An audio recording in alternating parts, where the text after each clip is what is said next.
Hi everyone, so today we're going to be looking at characteristics of OCD.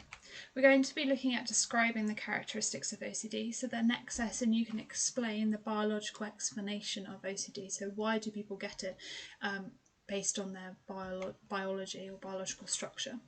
So the first thing to note is a definition of OCD is that it's an anxiety disorder, and there are two parts to it: obsessions and compulsions. And a lot of us have heard in the media, lots of people, you might hear them say the phrase, oh, you're a bit OCD, or oh, I'm a bit OCD. But actually, what does it truly mean to be OCD? Because what we think or what culture has said OCD is very different to the reality of someone suffering from OCD. So obsessive compulsive disorder is broken down into two parts: obsessions and compulsions. And obsessions are all about those intrusive thoughts, the thought processes that are going on in your head. So that is kind of the cognitive element of it. And then the compulsions are the things that they have to carry out in order to help them reduce those intrusive thoughts. And we're going to go over that in more detail, but it's important for the exam that you know the difference between obsessions and compulsions. I've seen an exam question before where they ask you the differences between them, so make sure you have a clear definition of each. Obsessions are the cognitive thoughts, the irrational, intrusive thoughts that are going on, and the compulsions are the behaviours, so the things that they do to reduce the obsessive thoughts. So as usual, there are different characteristics of OCD. We've got behavioural, emotional and cognitive. The behavioural part of it is the compulsions, the things that they have to do. So someone suffering from OCD have to do specific behaviours in order for them to feel less anxious. Okay, and a common misconception is having to have your pens in order. So yes, someone with OCD might have to have all their pens in the right colour order or the right height order, but that's because they have an obsessive thought that is making them feel that if they don't do that, something bad is going to happen. Okay, so this isn't, these people aren't carrying out their behaviours because it makes them feel better when they have their pens in the right order. It makes them feel satisfied. It's because they have deep intrusive thoughts that make them feel like if they don't do that, something bad is going to happen. I'm going to go into those in more detail in a minute. So it might be something as simple as putting your pens in order, switching the light on and off 3 times, counting the number of steps that you take to a particular destination, making sure that you only step with your left foot on the cracks and your right foot not on the cracks. It can be very complicated and very specific to that person, and there's normally, to a person who it isn't happening to, no logic to it. And same with a person with OCD. They know that switching a light on and off 3 times is silly, but they can't stop doing it because of the horrible thoughts that they're suffering with. And this means that they spend an awful lot of time in an everyday, 24 hours, consumed by doing these these compulsions. And therefore it takes so much time out of their lives, because every time they walk into the room, they might have to switch the light on and off 3 times. So you can imagine that doesn't take us that long, but they might have to do it 3 times and then worry that actually they haven't done it 3 times, so they're going to have to check again and do it another 3 times. So this can take up majority of their day, so they don't have time to interact or do anything with anyone else. And when they're sitting there not doing those activities, their mind is on those activities, so they're really struggling to concentrate on everything else that's going around them because they've got to do these compulsions. And they're also more likely to show avoidant behaviour, so keeping away from situations which make them feel like they have to do the behaviour.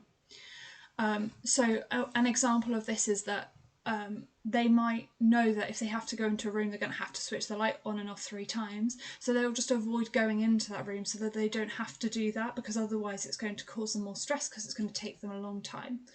Or they might believe that they have to wash their hands repeatedly for 10 minutes before they can go into another room. This obviously takes a long time, so they're trying to avoid doing that, which means that they might find it very hard to have relationships with other people, or just function in everyday life in terms of getting up and getting ready for school will take them a lot longer than other people. And there's emotions that go along with that. So the reason why they're doing these behaviours or compulsions is to reduce their anxiety. They know that they're feeling very stressed, and their only release from feeling stressed is to do these activities. So they feel like, although they know that the activity is silly or will be perceived to be silly, they know that it's the only way to make themselves feel temporarily better. So if they turn the light switch on and off 3 times, then they don't have to worry about what's going on in their head, because their head has said, their thoughts have said, that's okay now, we're all okay. And that leads on to the thoughts. And these thoughts are horrific. They normally evolve around family, friends, or themselves. And it's about a feeling that if they don't do those behaviours, if they don't turn the light switch on and off 3 times, then something really bad might happen to their sister or their mother or themselves. And that's the thing that really makes someone different, like someone who's suffering from OCD. You know that they've got OCD because of these thoughts. It's not that they want to have their pens nicely in order because it makes them feel better. It's because if they don't have their pens in a nice order, they believe or they worry that they might die, or they might come to some harm, or someone in their family might come to some harm. These are really horrific thoughts for someone who's suffering from OCD. And they know that they're self-generated. So they know that they don't believe that someone else is speaking to them and telling them these things. They are making these things up in their heads for themselves, but they can't control it. So although they know that they are making it up, they can't control their behaviour or control their thoughts to stop this from happening. And therefore they spend a lot of time thinking about these things, and that can take up a lot of the day, because they're spending the time thinking, I better turn the light switch on and off again 3 times, because otherwise I might not have done it properly the first 3 times, and that means that my sister might die. So these are really horrific thoughts for someone who's suffering from OCD, and that leads to them doing these behaviours to reduce their anxiety. So I hope you have a better understanding of what OCD is. It's really important that you have an understanding of the differences between obsessions and compulsions, and really emphasise the obsessive thoughts. This is the key, this is the essential to what it means for someone with OCD. The behaviours that they do are simply as a result of these horrific thoughts that they're having. It's worth thinking about having an understanding of what it means next time, for if you say, oh, that's so OCD of you, because a lot of people say it without thinking about what it truly means to suffer from OCD. People often play it down, and it makes it sound like it's not that bad to have OCD, but really if you reflect on it now, hopefully you should realise that having OCD is something that is really difficult for those people, just like any other mental health disorder. I hope that was helpful.